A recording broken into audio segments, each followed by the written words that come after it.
Welcome to another edition of Fall Rise Give. I'm bartender Bob. That's Kumar. This week we're continuing along the line of chakras. We've been talking about them the last few weeks in season 3 of Fall Rise Give. And this week, coincidentally, the chakra we're going to talk about is the heart chakra. And I personally, Kumar, had a dealing with the heart chakra this week, or at least the heart. My granddaughter, who is 14 months old, got flown to Mayo and Rochester and had open heart surgery this last Thursday. She's doing fine. It's kind of weird that it kind of fell in the line of where we're talking and what we're doing and what we're trying to get across here. Yeah, it's unfortunate, really, for you and your family. Prayers and thoughts, obviously, to you guys. But she's in the best of hands at the Mayo Clinic in Minnesota. I think it's one of the foremost medical centers in the world. People come from all over the world for it, and you guys are lucky that you're so close by and you're getting the best care that there is. And it is very weird, incidental that we're talking about the heart chakra, and your little granddaughter just had open heart surgery. I think it's the most important chakra. It's the most important part of our human body, mind, body, and soul. The heart is where everything starts. If your heart goes out, you're done. And your heart is affected by a lot of different things. And so that's what we're going to talk about today. Okay. And I know that from the notes that you sent me, I was looking through, and one of the things was forgiveness in this heart chakra. And it's funny because yesterday, even before I had a chance to read that, I ran into a guy that I used to work for in La Crosse. And for a long time, I held him responsible for me getting laid off. I got laid off back in 2008 from this radio station. And I always thought that he was to blame for it. Since he's the one that did it, he was the operations manager. And I ran into him probably 5 years after that happened. And I told him I forgave him. And he goes, "For what?" And I told him, I said, "Well, I held you responsible, blah, blah, blah." And he goes, "Oh, that's silly." And thinking back on it, it was. But then I ran into him yesterday, and we shook each other's hands, and we talked, asked how we're doing. I mean, so it's kind of nice to let all of that go. You know what I mean? Just to kind of open up that line of communication. And it was a huge weight that I had carried for 5 or 6 years prior to telling him that I forgave him, and to coming through to running into him yesterday and just kind of enjoying his company, which was odd. That's great. No, I think we hold a lot of resentments towards people, and situations happen to us, and but we hold people responsible for those situations, and sometimes rightfully, sometimes not. Sometimes we hold ourselves responsible for bad things happening to us. I think we give ourselves too much credit for success and too much blame for our failures or our pain and suffering. Mm-hmm. And so the heart chakra kind of centers us a little bit. And it's our energy center. The chakra Sanskrit name is Anahata. Anahata is where your spiritual body, from your crown chakra down towards your third eye and your throat chakra, meet. And it's from where your body, from your root chakra up to the sacral to solar, and that's where that meets with your body. So it connects the lower and the upper body system. It's the heart functions. It's the electrical energy center. We know that EKG machines is an electrical instrument that measures the heart rate, measures the heart functions, and it really is the energy center. I mean, it's by no surprise to anybody in the medicine world, in the medical world, that the heart is where everything starts. It's the energy center. So it's not too far-fetched to think that the chakra energy centers focus on anahata, or the heart chakra. And so we talked about forgiveness in the past. We had one of our friends, Maya, talk about the heart chakra about a year and a half ago when we first talked about it. She had held some resentments towards her mother, her birth mother, and I've held a lot of resentments towards people that have hurt me, and people that have betrayed me and cost me a lot of money. One of the guys, I had a business, as you know, that failed. It was a multi-million-dollar business, and this guy basically started a company under his mom's name, and took away a lot of my clients, hired my salespeople, and by the time I found out, it was almost too late. And Mm-hmm. it was a pretty big betrayal. I had to end up selling the companies for pennies on the dollar. And I lost millions in that deal. And basically, he lied to me. Last time I had seen him, he gave me a hug, told me he was sick, but he was actually starting a company under his mom's name.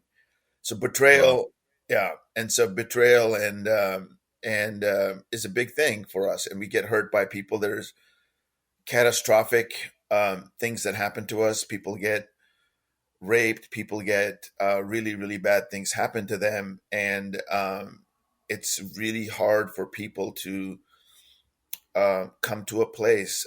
You have children who get hurt by pedophiles. I have a friend who's holding a lot of resentment towards a priest in a church in Seattle right now, and his son was affected by a pedophile, and he tried to get justice for it, and he couldn't. And so these resentments are real at times, and losing your source of income for you, that was a painful event. It was a career of your dreams. You have been wanting to be Mm-hmm. a radio host for a long time, and for somebody to take that away, you blame the person because you think they could have found another way, that there could have been another opportunity. And so resentments and trying to find a place of peace, and that's where forgiveness comes in. And forgiveness is a big deal. As you know, the story of Jesus is, and Christianity is all around forgiveness, right? He Mm-hmm. forgave our sins so that we could have eternal life. And so I think it's also a very powerful psychological principle, forgiveness is. And so I've been able to, for years, forgive this guy, Matt, who stole my business essentially. And I lost millions of dollars, and I still haven't recuperated that kind of success that I had at that point. But I'm in a better place because spiritually, I'm at peace with it. I forgive him. I continue to forgive him. I also had an uncle that affected my parents quite a bit. He sued us for $500 worth of used furniture from his basement. And yeah, he gave us this used furniture from his basement for an apartment in Minnesota, and then he called for it back because he got mad at my dad about something uncalled for, and with his ego thing, we didn't give it back to him because we didn't think it was that big of a deal. And he sued us in a small claims court and won $500 from us in Minnesota. Wow. Here's an Indian guy who my dad paid to go to school in at University of Minnesota back in the 70s, and my dad moved 60s, and my dad came to the US because of his willingness and his sponsorship, and this guy had a huge ego trip, and here we were pretty much broke and couldn't afford to pay $500, and took us to small claims court. And so yeah, there are evil people out there. There are people that are very petty and can really hurt us, and in so many different ways. And so we have to forgive them, not for them to be better, not to give them peace, but for ourselves, because these resentments really drive us crazy. I totally agree with that because like I said earlier, when I did forgive that guy, it was a huge weight. It was like all of a sudden the whole world was just lifted up off of my shoulders, and I felt 100% better. Yeah. Yeah. So I mean, once you're able to do that and forgive somebody, I think that is the key to life right there. It's a huge deal. This reminds me of a story back I had read about 20 years ago. There was these school kids in Hong Kong that were Caucasian and mostly British, I think, and they got murdered by a gang members. And one of the gang members didn't have a big part in it, but he got arrested and he was in prison for life.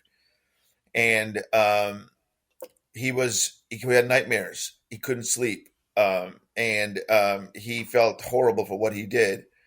And one of the families was very spiritual, and somehow a reporter got a hold of the story and how this guy in prison couldn't sleep, and how the family was very spiritual, and somehow this family found a way to forgive this guy in their heart.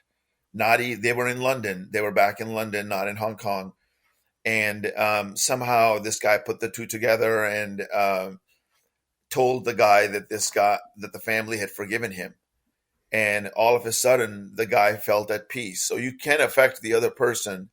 The guy could actually finally fall asleep. And they actually, I think they met in person.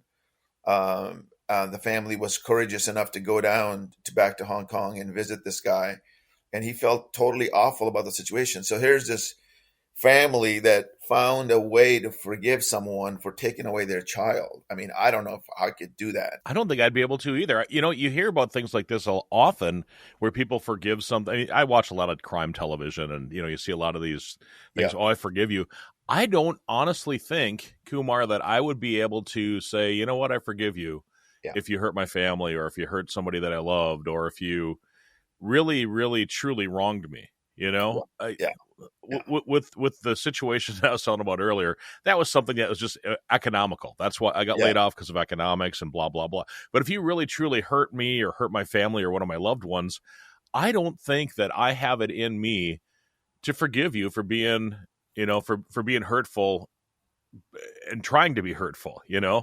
Yeah. Yeah. No, I totally agree. I don't know if I could either.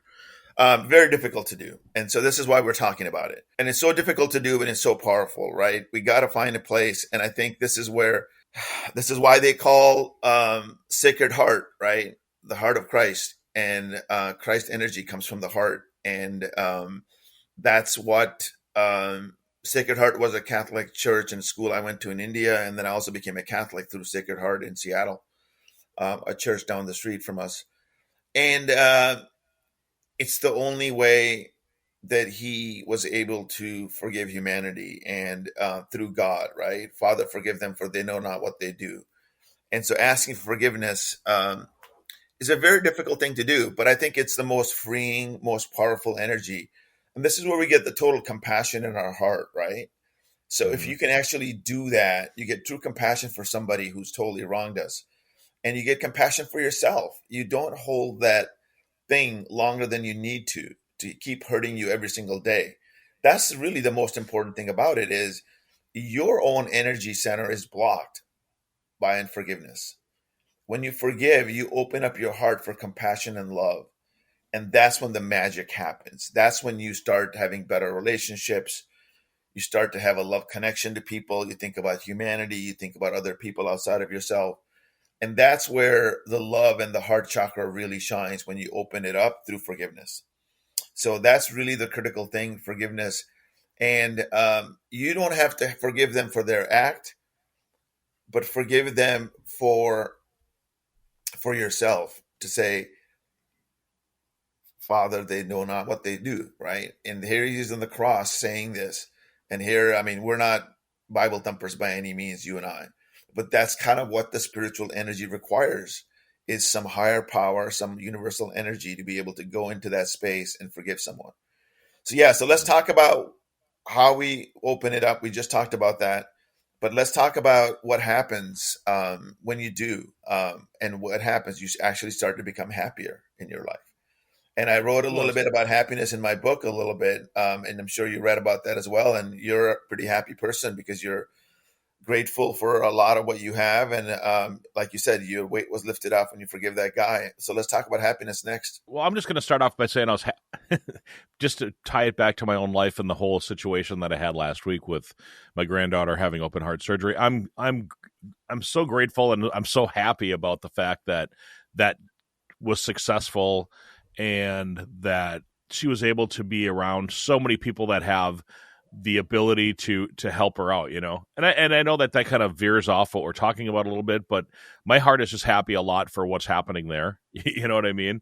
And Yeah, I'm just, if we would have had this conversation on Wednesday of last week instead of on Sunday of this week, it would have been a completely different yeah, attitude. yeah, I was going into that just with heavy heart, and with that, and feeling defeated, and then I come back afterwards and just feel a whole lot better about the whole thing. you just hit the nail on the head. The most important thing that you can do for yourself, for regarding happiness or peace or joy, is being grateful. And there's been more research done on happiness than probably anything else out there. And based on the research, I was listening to a podcast by a guy named Mark Manson. You might have heard of him. I think you had that book that you started to read. The Subtle Art of Not Giving a F. FUGE.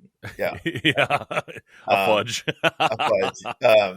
And listening to his podcast, about a 2.5 hour conversation that he had this week that I listened to this month on happiness. And he brought up the research around gratitude and being one of the ways to be happy. And the research has shown that the more grateful that you feel, the happier you tend to be. And then the next big thing, or that's the simplest thing you could do. The next big thing that he heard is like, if you imagine if you had a pill that could increase your hormones for happiness, like dopamine, serotonin, and all of those things.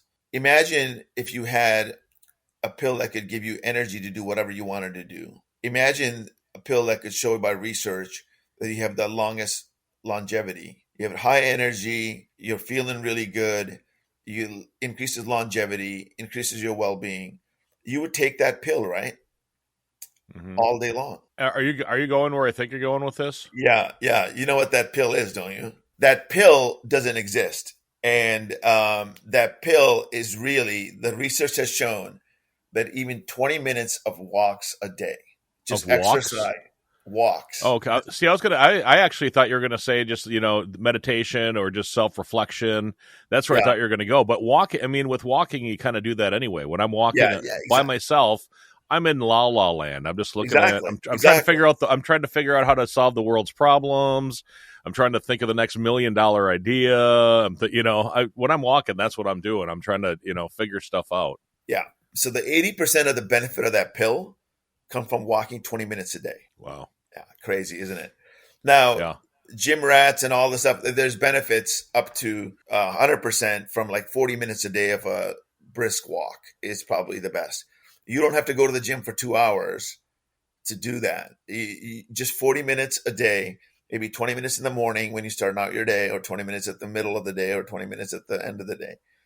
Exercise has been considered by research, by medical doctors, and by psychologists to be the magic pill for happiness. And I think that a lot of people, unfortunately, are trying to chase that feeling, and that's why I think drugs are such a prevalent thing in our society. Which I wish that they weren't, but they're trying to find the escape to get to that feeling you feel when you're walking or when you're doing things for yourself without having to go through those steps. So now Mark Manson talks in his podcast about hedonistic behavior, right?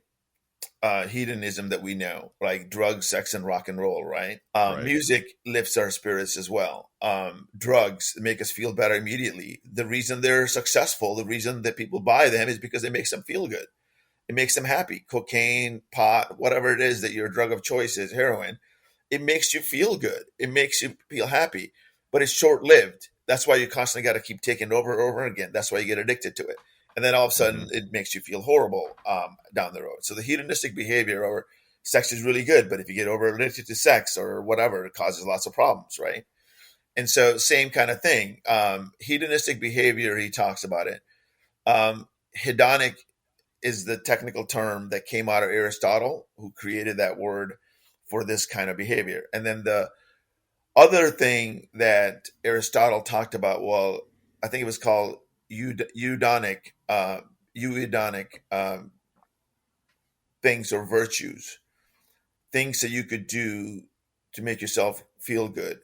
Prayer, working hard, being a good family values person, working on wisdom, working on compassion, working on altruistic behavior, things like that. Those are things that will long term add to your happiness. So Mm-hmm. that's the flip side of it. And so happiness from a heart standpoint is really critical is when you start thinking outside of yourself, when you start thinking of a balanced life, when you think about others. Our podcast is called Fall, Rise, Give. And the give part, they found research that people who are wealthy, and I've talked about this before, who give more, who are altruistic in their behavior, tend to be happier. They did studies on rich people on if they acquired things for themselves, like, bought a fancy car, bought fancy jewelry, things like that, their Mm-hmm. happiness was short lived.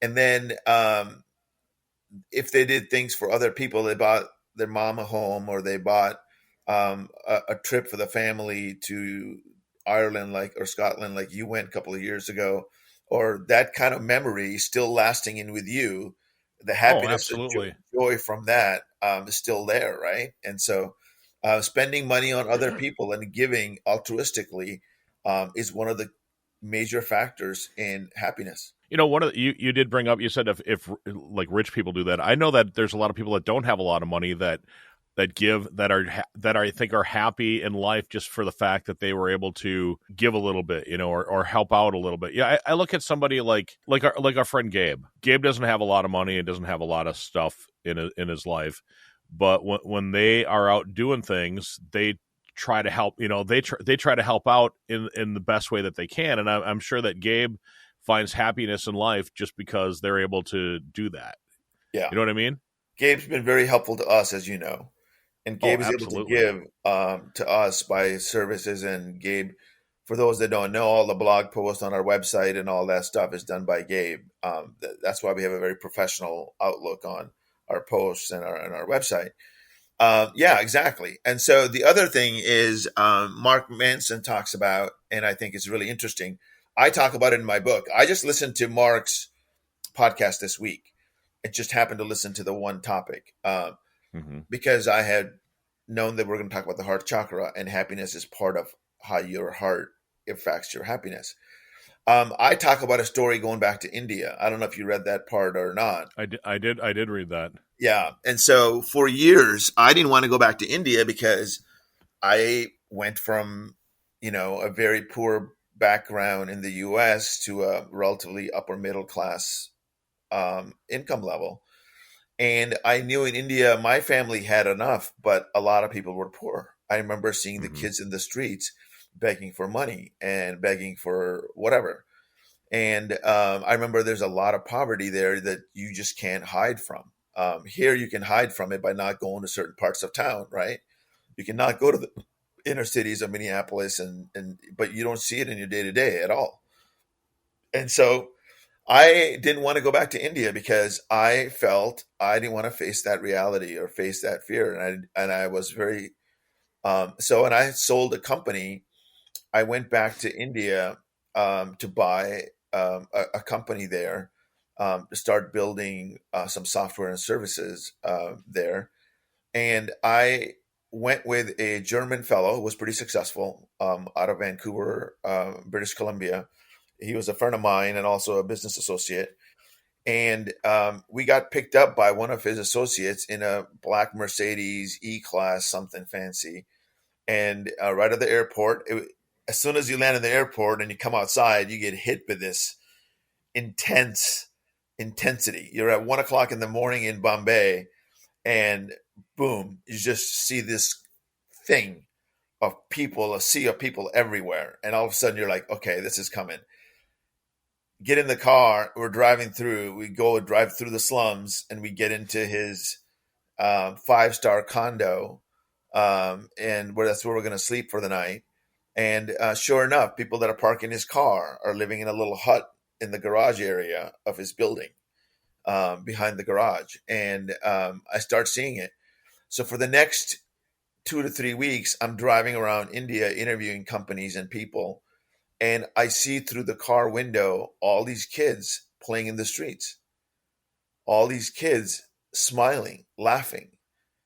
I see poor people were lost in a certain part of a town in Pune or wherever we were in, and we asked for directions. And we're in a Mercedes E-Class, something fancy, like that would be twice the cost of a car in India. And these poor people are helping us get to the right place because Google Maps doesn't exist at the time. Right. And we're walking around getting directions by people that have no business. In the US, if you're on the south side of Chicago and you're asking for directions in an E-Class, the guy will put a gun and ask for your keys and take your car away. And so here, people are helping each other. People are finding peace. They understand the situation where they're at, and they're grateful for what they have. They don't have much, but they're happy. So that was a big shift in my mindset. I realized, and I always thought that more money meant more happiness, but that's not true. Happiness comes from acceptance Within. within. It Yeah. comes from giving. It comes from sharing. It comes from values, forgiveness. It comes from all these different factors, right? And there's long term of doing good behavior and good thoughts and all of that stuff that we just talked about. It also comes short term through drugs and sex and rock and roll for short lived. And sure, for those you need a lot of money. And but as a whole, I was quite surprised by the level of happiness that I saw. And same thing with Mark saw in his research. And when he traveled, he went to the slums of Asia, Africa, Latin America, and he saw people that were happy there. And so, what research has shown is that people are happy regardless of income levels. It's a matter of state of mind. It really is the values that you are brought up with, and they may be struggling, they may be hurting a little bit, and they may be suffering a little bit. By and large, I saw the same thing with my own eyes that there aren't kids in India killing each other in school shootings. It's not a thing. Kids are playing well together. They may have a fight or two, they may have some crimes here and there, but by and large, I felt what I saw, people were happy. Well, one of the notes that you had given me that you had sent for this podcast, you says you don't have the answer, but you know that money can't buy happiness, but love is everything. And that's what, that's what you wrote in those notes. Yeah. And you're right. I really do think that. I do think that if you can open up your heart and find love, find happiness, accept yourself. I think a lot of it comes down to not accepting ourselves too. And once you're able to do that, then you're able to be more open and more free, I think, with yourself and with other people. And forgiving yourself is how you accept yourself, right? Not being perfect. And the whole thing is that get that perfectness thing out of your head and just saying, you're created in the universe's image or God's image, and you are perfect as the way as you are. Just accepting yourself for who you are and loving and doing the best that you can. They did studies on adults who are older versus younger. Younger ones were chasing happiness through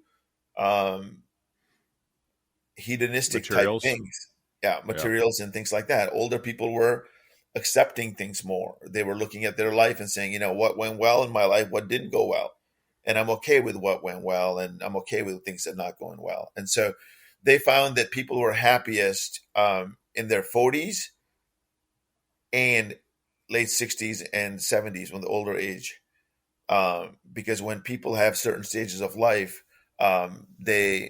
anyways, I don't want to take away if you want to Google his podcast on happiness, if you want to dig into it. But like you said, opening your heart through forgiveness is really the best way. And love relationships are also the key determinant factor for somebody in a relationship. Is if their relationship is healthy and they're in love, they're generally a happier person. 100% agree. We covered a lot of things in this half hour of talking to each other. And I think the main takeaway for me today is, forgive. You don't have to forget. I mean, the old saying, forgive and forget. I don't think you don't have to forget, but forgive, try to move on. I think that opens up your heart, and that gives you the opportunity to be open and to accept new things in, because I think if you forgive and put up that wall, then you're not going to get anything about it or get anything out of it. But if you forgive and then try to open up and try to be free and try to accept, maybe that might be the word, but then you will feel better, I think. Yeah, you do. Research has shown it, actually. And if you want the research, go research Mark Manson Happiness Podcast. He's got the research on it. He's got the authors, the medical doctors, all that stuff that he's talked about. From my perspective, and we talked about this fall, rise, give, right? The more you give of love to others, the more you do altruistic things for other people, the more you open your heart. We talked about opening your heart. That's really giving. That's really compassion, right? It's kindness. That's where the heart is. Somebody's a kind person. You thought, that was a kind-hearted person. That was a really loving person that I saw. I could just feel the sense of love that I got when I was hanging around with that person. People will forget what you do for them, but they won't forget how you made them feel. And the way you do that is giving love, kindness, and energy. Forgiveness is the base to open it up. But once you got the heart open, by giving your loving, sending energy to other people, that really is the best way to get love back in your life, is by giving it away for free. Thank you for joining us on this episode of Fall, Rise, Give. where we explore stories of resilience, growth, and giving back.